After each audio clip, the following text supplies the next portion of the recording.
जय हिंद एवरीवन। जितने भी लोग 2025 में आर्मी का पेपर देने वाले हैं तो ये क्लास आपके लिए इम्पोर्टेंट रहने वाली है। आज की इस क्लास में हम जीके के मोस्ट इम्पोर्टेंट 30 प्रश्न करेंगे और मैं आपको उसी टॉपिक से प्रश्न करा रहा हूं जिस टॉपिक से आर्मी के पेपर में प्रश्न पूछे जाते हैं। तो जितने भी लोग इस साल 2025 में आर्मी जीडी ट्रेडमैन और डब्ल्यूएमपी का पेपर देने वाले हैं तो ये क्लास आपको अच्छे तरीके से कंप्लीट करना है और पूरा क्लास समाप्त होने के बाद अपना स्कोर ईमानदारी पूर्वक कमेंट करके बताना कि जीके के इन 30 प्रश्नों में से टोटल आपके कितने प्रश्न सही हैं। तो क्लास में देरी ना करते हुए आज की क्लास शुरू करते हैं। आज की इस क्लास का जो प्रश्न नंबर हमारा 1 है वो है हिमालय पर्वत श्रृंखला किस देश में स्थित नहीं है। तो हमसे पूछा गया हिमालय पर्वत श्रृंखला किस देश में स्थित नहीं है, तो उसके जो ऑप्शंस हैं वो है भारत, रूस, नेपाल, चीन। तो इस प्रश्न का जो सही जवाब होगा वो हमसे पूछा गया हिमालय पर्वत श्रृंखला किस देश में स्थित नहीं है। तो इस प्रश्न का राइट आंसर आपको रूस, ऑप्शन नंबर बी बिल्कुल सही जवाब हो जाएगा। नेक्स्ट प्रश्न हमारा रहने वाला है भारतीय नौसेना के पश्चिमी कमान का मुख्यालय कहाँ स्थित है। तो उसके जो ऑप्शंस हैं वो कोची, विशाखापट्टनम, गांधीनगर, मुंबई। तो आपको बताना है भारतीय नौसेना के पश्चिमी कमान का मुख्यालय कहाँ स्थित है। इस प्रश्न का सही जवाब आपको मुंबई, ऑप्शन नंबर डी अच्छे तरीके से याद रखना है। नेक्स्ट हमारा प्रश्न रहने वाला है, आपको सारे प्रश्नों को अच्छे तरीके से याद करते चलना और पूरा पीडीएफ आप लोगों को विद आंसर सहित हमारे टेलीग्राम चैनल पर मिल जाएगा। तो जितने भी लोग अभी तक टेलीग्राम चैनल से नहीं जुड़े हैं तो आप लोग टेलीग्राम चैनल से जरूर जुड़ जाएं। आज की क्लास का जो नेक्स्ट हमारा प्रश्न रहने वाला वो है भारत रत्न की पहली भारतीय महिला पुरस्कार विजेता कौन थी। तो उसके जो ऑप्शंस हैं वो है सुषमा स्वराज, इंदिरा गांधी, आशापूर्ण देवी, महादेवी वर्मा। तो आपको बताना है भारत रत्न की पहली भारतीय महिला पुरस्कार विजेता कौन थी। तो इस प्रश्न का सही जवाब आपको Indira Gandhi, option number B अच्छे तरीके से याद रखना है। ऑप्शन नंबर बी बिल्कुल सही जवाब हो जाएगा। नेक्स्ट प्रश्न हमारा रहने वाला संयुक्त सैन्य अभ्यास ब्रज प्रयार भारत और किस देश के बीच होता है। तो उसके जो ऑप्शंस हैं वो इंडोनेशिया, श्रीलंका, जापान, संयुक्त राज्य अमेरिका। तो आपको बताना है संयुक्त सैन्य अभ्यास जो ब्रज प्रयार होता है वो भारत और किस देश के बीच होता है। तो इस प्रश्न का जो सही जवाब होगा आपको याद रखना है भारत और संयुक्त राज्य अमेरिका के बीच ब्रज प्रयार संयुक्त सैन्य अभ्यास होता है। तो ऑप्शन नंबर डी इस प्रश्न का सही जवाब आपको अच्छे तरीके से याद रखना है। नेक्स्ट प्रश्न हमारा रहने वाला है वह चौरी चौरा की घटना उत्तर प्रदेश के किस जिले में हुई। तो उसके जो ऑप्शंस हैं गोरखपुर, लखनऊ, मुरादाबाद, आगरा। तो आपको बताना जो चौरी चौरा घटना जो हुई थी वो उत्तर प्रदेश के किस जिले में हुई थी। तो ऑप्शन नंबर इसका बिल्कुल जो सही जवाब होगा आपको अच्छे तरीके से याद रखना है। इस प्रश्न का सही जवाब वो गोरखपुर, ऑप्शन नंबर डी बिल्कुल मतलब ऑप्शन नंबर ए इसका बिल्कुल सही जवाब हो जाएगा। नेक्स्ट हमारा प्रश्न रहने वाला, आपको अच्छे तरीके से सारे प्रश्नों को कंप्लीट करना है। जितने भी मैं आपको प्रश्न करा रहा हूं सारे प्रश्न मोस्ट इंपोर्टेंट ही देखने को मिलेंगे।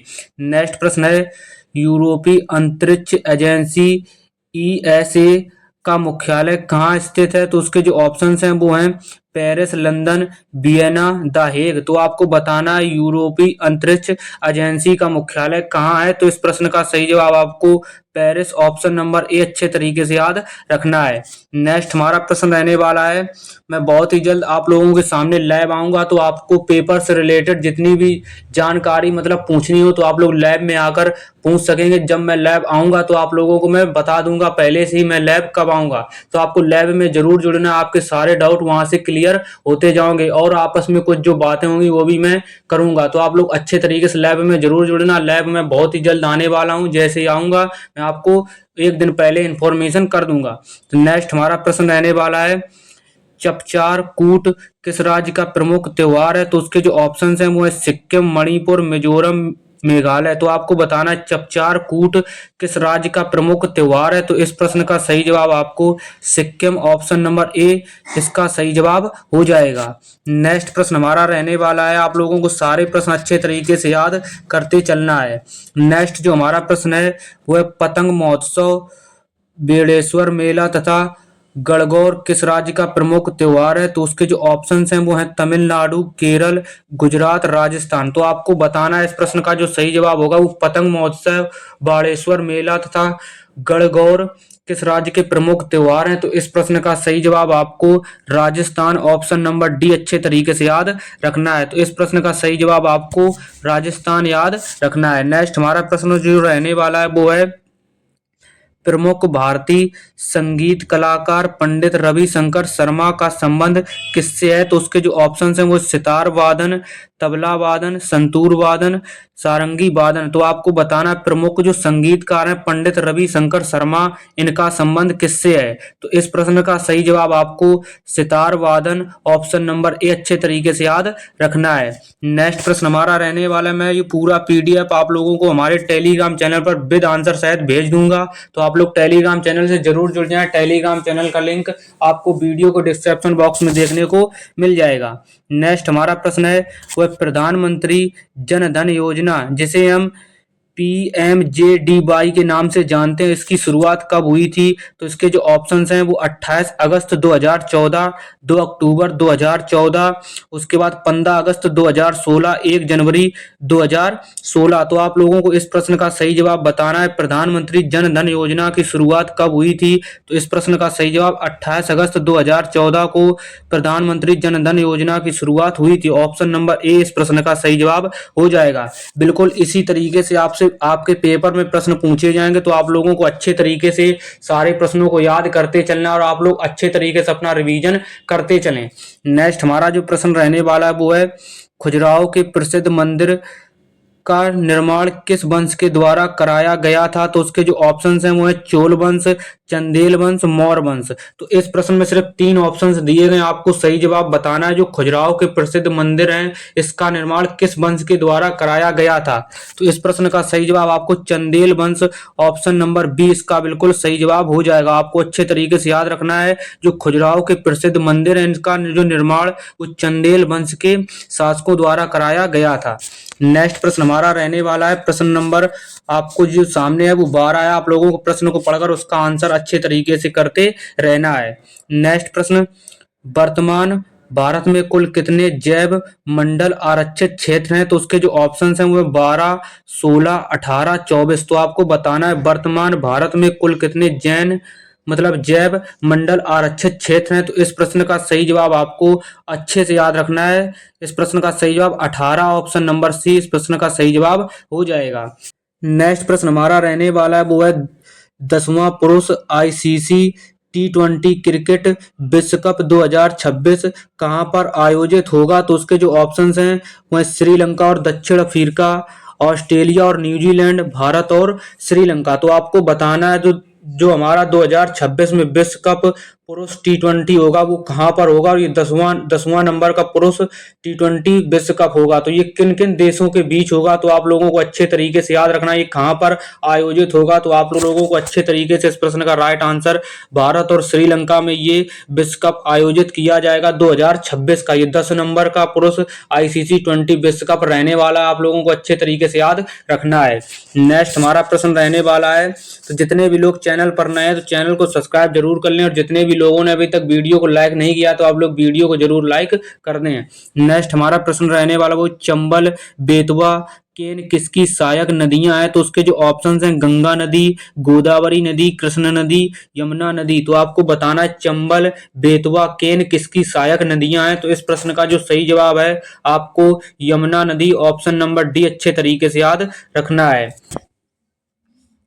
नेक्स्ट प्रश्न, संयुक्त राष्ट्र विकास कार्यक्रम UNDP का मुख्यालय कहाँ स्थित है? तो उसके जो ऑप्शंस हैं वो पेरिस, वियना, जिनेवा, न्यूयॉर्क। तो इस प्रश्न का सही जवाब आपको याद रखना है न्यूयॉर्क में स्थित है, ऑप्शन नंबर डी इस प्रश्न का सही जवाब हो जाएगा। नेक्स्ट हमारा प्रश्न रहने वाला है, भारत की जनगणना 2011 के अनुसार ग्रामीण क्षेत्रों का जनसंख्या प्रतिशत है। तो उसका जो बिल्कुल सही जवाब होगा, आपको चारों ऑप्शंस आपके सामने जो ऑप्शंस हैं वो 68.8%, 67.8%, 64.5%, 35.2%। तो आपको बताना है 2011 की जनगणना के अनुसार ग्रामीण क्षेत्रों का जनसंख्या प्रतिशत कितना था? तो इस प्रश्न का जो सही जवाब होगा आपको याद रखना है 68.8%, ऑप्शन नंबर ए इस प्रश्न का बिल्कुल सही जवाब हो जाएगा।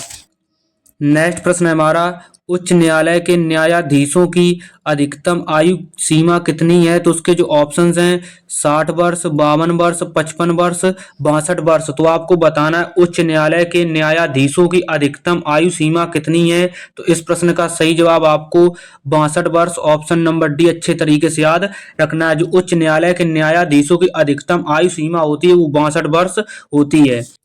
नेक्स्ट प्रश्न हमारा रहने वाला, वर्तमान में रेल मंत्री कौन है? तो उसके जो ऑप्शंस हैं अश्विनी वैष्णव, निर्मला सीतारमण, नितिन गडकरी, जयशंकर। तो इस प्रश्न का जो सही जवाब होगा, वर्तमान में रेल मंत्री कौन है? तो ऑप्शन नंबर ए इस प्रश्न का बिल्कुल सही जवाब हो जाएगा। जो वर्तमान में रेल मंत्री हैं वो हैं अश्विनी वैष्णव। ऑप्शन नंबर ए बिल्कुल आपको अच्छे तरीके से याद रखना है। नेक्स्ट प्रश्न हमारा रहने वाला है, भारतीय समुद्र तट रेखा की कुल लंबाई कितनी है? तो आपके सामने चारों ऑप्शंस हैं, आपको राइट आंसर बताना है। जो भारतीय समुद्र तट रेखा की जो लंबाई है वो कितनी है? तो उसके जो ऑप्शंस हैं वो 6100 किलोमीटर, 7516.6 किलोमीटर, उसके बाद 1600 किलोमीटर, 5500 किलोमीटर। तो आपको बताना है भारतीय समुद्र तट रेखा की कुल लंबाई कितनी है। तो इस प्रश्न का सही जवाब आपको याद रखना है, ऑप्शन नंबर बी अच्छे तरीके से आपको याद रखना है। जो भारतीय समुद्र तट रेखा की लंबाई है वो आपको 7516.6 किलोमीटर आपको अच्छे तरीके से याद रखना है। तो आपसे पेपर में ऐसे ही प्रश्न पूछे जाएंगे, तो आपको अच्छे तरीके से सारे प्रश्नों को याद करते चलना है। जितने भी लोग चैनल पर नए हैं तो चैनल को सब्सक्राइब कर लें और वीडियो को लाइक कर दें। नेक्स्ट प्रश्न हमारा रहने वाला है, वो ज्योतिबा फूले ने सत्यबोधक समाज की स्थापना कब की थी? तो उसके जो ऑप्शंस हैं 1828, 1875, 1873, 1865। तो आपको बताना है ज्योतिबा फूले ने सत्यबोधक समाज की स्थापना कब की थी। इस प्रश्न का सही जवाब आपको 1873 में, ऑप्शन नंबर सी इस प्रश्न का सही जवाब हो जाएगा। ज्योतिबा फूले ने जो सत्यबोधक समाज की स्थापना की थी वो 1873 में की थी। तो ऑप्शन नंबर सी आपको अच्छे तरीके से याद रखना है।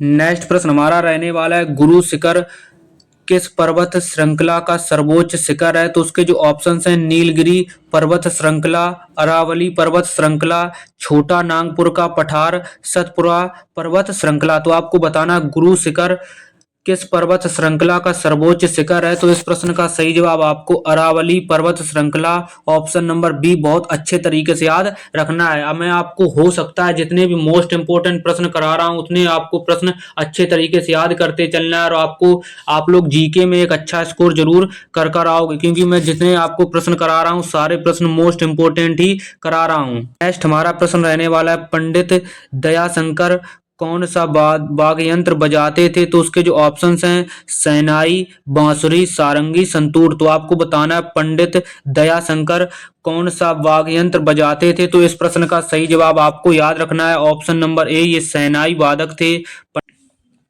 नेक्स्ट हमारा प्रश्न रहने वाला है, कौन सी नदी पश्चिम की ओर बहती है और अरब सागर में गिरती है? तो उसके जो ऑप्शंस हैं कृष्णा नदी, नर्मदा नदी, यमुना नदी, बेतवा नदी। तो आपको बताना है कौन सी नदी पश्चिम की ओर बहती है और अरब सागर में गिरती है। तो आपको अच्छे तरीके से इस प्रश्न का आंसर याद रखना है, नर्मदा नदी, ऑप्शन नंबर बी इस प्रश्न का बिल्कुल सही जवाब हो जाएगा। नेक्स्ट प्रश्न हमारा जो रहने वाला है वो विश्व वन्यजीव दिवस कब मनाया जाता है? तो उसके जो ऑप्शंस हैं 3 जून, 3 मार्च, 8 अप्रैल, 15 जनवरी। तो आपको बताना है विश्व वन्यजीव दिवस कब मनाया जाता है। तो इस प्रश्न का आपको सही जवाब 3 मार्च, ऑप्शन नंबर बी अच्छे तरीके से याद रखना है। जो विश्व वन्यजीव दिवस है वो हर वर्ष 3 मार्च को मनाया जाता है। तो ऑप्शन नंबर बी आपको अच्छे तरीके से याद रखना है। नेक्स्ट प्रश्न हमारा रहने वाला है वो निम्नलिखित में से कौन सी फसल रबी की है? तो उसके जो ऑप्शंस हैं मूंगफली, मटर, कपास, मक्का। तो आपको बताना निम्नलिखित में से कौन सी फसल रबी की है। तो इस प्रश्न का सही जवाब आपको याद रखना है मटर, ऑप्शन नंबर बी इस प्रश्न का बिल्कुल सही जवाब हो जाएगा। नेक्स्ट प्रश्न हमारा रहने वाला वो है झिंझिया किस राज्य का प्रमुख त्योहार है? तो उसके जो ऑप्शंस हैं उत्तर प्रदेश, महाराष्ट्र, पश्चिम बंगाल, बिहार। तो आपको बताना है झिंझिया किस राज्य का प्रमुख त्योहार है। तो इस प्रश्न का सही जवाब आपको बिहार, ऑप्शन नंबर डी अच्छे तरीके से याद रखना है। जो झिंझिया है वो प्रमुख त्योहार बिहार राज्य का है। नेक्स्ट हमारा प्रश्न रहने वाला है, दूसरी पंचवर्षीय योजना की अवधि कितनी थी? तो उसके जो ऑप्शंस हैं 1956 से 1961। नेक्स्ट ऑप्शंस है 1951 से 1956। नेक्स्ट ऑप्शन है ऑप्शन नंबर सी 1956 से 1960। उसके बाद 1960 से 1965। तो आपको बताना है दूसरी पंचवर्षीय योजना की अवधि है वो कितनी थी। तो इस प्रश्न का सही जवाब आपको अच्छे से याद रखना है। इसकी जो अवधि थी वो थी 1956 से 1961। तो ऑप्शन नंबर ए इस प्रश्न का बिल्कुल सही जवाब आपको अच्छे तरीके से याद रखना है। जो दूसरी पंचवर्षीय योजना की अवधि थी वो 1956 से 1961 थी। नेक्स्ट प्रश्न हमारा रहने वाला है, बाबर के बाद गद्दी पर बैठने वाला दूसरा मुगल सम्राट कौन था? तो उसके जो ऑप्शंस हैं वो अकबर, शाहजहां, जहांगीर, हुमायूं। तो आपको बताना है बाबर के बाद गद्दी पर बैठने वाला दूसरा मुगल सम्राट कौन था। तो इस प्रश्न का जो सही जवाब होगा वो आपको हुमायूं, ऑप्शन नंबर डी अच्छे तरीके से याद रखना है। बाबर के बाद जो गद्दी पर बैठने वाला दूसरा मुगल सम्राट था वो हुमायूं था। तो ऑप्शन नंबर डी इस प्रश्न का बिल्कुल सही जवाब हो जाएगा।